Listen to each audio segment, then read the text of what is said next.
Pada tahun 1898, orang yang super unik lahir di Boston, Massachusetts.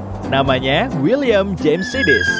Ayahnya, Boris, adalah psikolog yang terkenal, sementara ibunya, Sarah, adalah seorang dokter. Mereka menyadari putra mereka istimewa sejak dia masih kanak-kanak. Suatu hari, sang ibu melihat putranya menulis surat sebelum ulang tahun pertamanya. Kemudian, di hari lain, mereka melihat William membaca New York Times dengan saksama sambil memahami setiap katanya. Hal ini mungkin biasa saja, tapi usia William belum genap 2 tahun saat itu. Pasangan ini pun sadar bahwa putra mereka jenius. Mereka menghabiskan tabungan keluarga untuk membeli buku, peta, buku teks, dan kamus untuk mendukung putra mereka mencari wawasan baru. Saat William berusia 4 tahun, dia membaca teks asli literatur Homer. Saat berusia 6 tahun, dia mempelajari karya-karya Aristoteles. Pada usia 6 tahun juga, dia sudah merampungkan buku keempatnya. Salah satu buku ini bertemakan anatomi. Pada usia 8 tahun, William bicara dan menulis dengan fasih dalam bahasa Inggris, Latin, Perancis, Rusia, Ibrani, Turki, dan Armenia. Ini belum cukup baginya, dan dia membuat bahasa uniknya sendiri. Orang tuanya agak terkejut melihat kemampuan putra mereka. Mereka menyadari dia terlalu cerdas untuk sekolah biasa. Dia lebih pintar daripada semua guru dan siswa di sana. Pada usia 9 tahun, William dengan mudah menjawab semua ujian dan diterima di Harvard. Tapi sekolah itu tak mengizinkannya karena dia masih terlalu muda. Jadi, selama 2 tahun berikutnya, dia terus belajar di sekolah lamanya sampai bosan. Dia tidak berhenti menulis buku. Dia selesai menggarap sebuah novel, beberapa puisi dalam bahasa Prancis, dan susunan utopia yang luar biasa. Inilah yang membedakan William dari anak berbakat lainnya.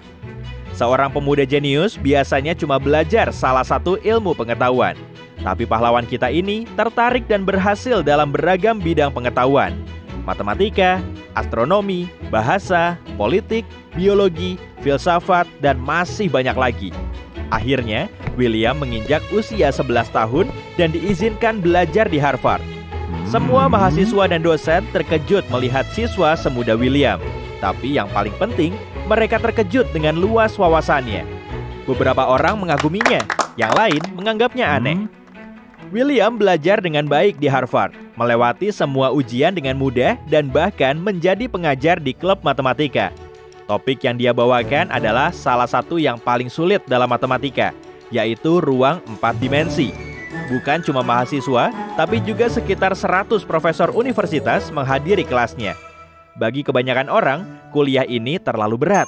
Tapi ada sedikit orang yang paham akan pembahasan William, kagum dengan pengetahuannya yang super jenius. Para profesor meyakini William akan menjadi astronom dan ahli matematika yang hebat. Dia mampu menjelajah dunia baru, membuat penemuan, menciptakan cara-cara baru untuk belajar astronomi. Dia mungkin akan menjadi ahli matematika terhebat di dunia. Sayangnya, pengetahuan tidak cukup untuk mencapai kesuksesan dalam hidup. William tidak punya teman di universitas. Banyak dari mereka tidak memahaminya dan tidak ingin berteman dengannya. William lulus dari Harvard saat berusia 16 tahun. Dia mencoba masuk ke dunia yang lebih besar dan menjalani kehidupan bahagia seutuhnya, tapi tidak bisa. Setelah Harvard, dia bekerja di sekolah lain di Texas. William mengajar matematika, tapi karir mengajarnya berakhir dengan cepat. Manajemen sekolah memintanya meninggalkan pekerjaan ini karena dia jauh lebih muda dari semua guru dan siswa di sana. Orang-orang tidak suka melihat seorang pria muda belia mengajari mereka. Karena ini, William menjadi seorang bintang. Surat kabar menulis tentangnya dan wartawan mewawancarainya. Tapi William tidak tahan menjadi pusat perhatian. Jadi, dia memutuskan untuk bersembunyi dari semua orang yang mengenalnya dan menjalani gaya hidup yang tenang. Pada tahun-tahun berikutnya, William pindah dari satu kota ke kota lain dan hidup dengan nama berbeda agar tak ada yang menemukannya. Dia mendapat pekerjaan biasa seperti tukang bubut, tukang kunci, dan akuntan di perusahaan kecil dengan gaji kecil. Saat orang-orang mengenalinya, William pindah ke kota baru. Dia terus menulis buku. Dia menyelesaikan tulisan sebanyak 1.200 halaman tentang sejarah Amerika Serikat. Dia mengoleksi tiket kereta dan tram dan menulis buku tentangnya. Dia juga menulis tentang sains dan astronomi. Dia menerbitkan semua bukunya dengan nama berbeda. Sayangnya, buku-buku ini tidak populer dan tidak menghasilkan uang.